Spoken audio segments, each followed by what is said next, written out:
পঙ্গু হাসপাতালে গত আন্দোলনে যারা আহত হয়ে ভর্তি হয়েছেন তাদেরকে দেখতে এসেছিলাম।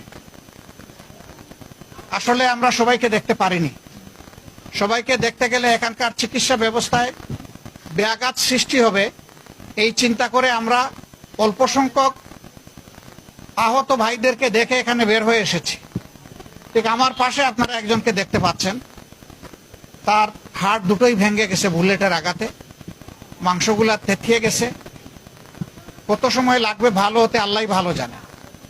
আমরা আশা করছি তার হাড়টা ঠিকবে, কিন্তু আজকে দেখে আসলাম কতগুলা পা চলে গেছে, অলরেডি অ্যাম্পুটেড, কাটা হয়ে গেছে। এরা জীবনে ওই পাটা আর ফিরে পাবে না।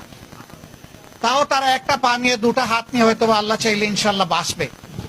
কিন্তু যারা এই বুলেটের আঘাতে দুনিয়া থেকে চলে গেল, আমি এই মুহূর্তে তাদেরকে গভীর শ্রদ্ধার সাথে স্মরণ করছি। আল্লাহ পাকের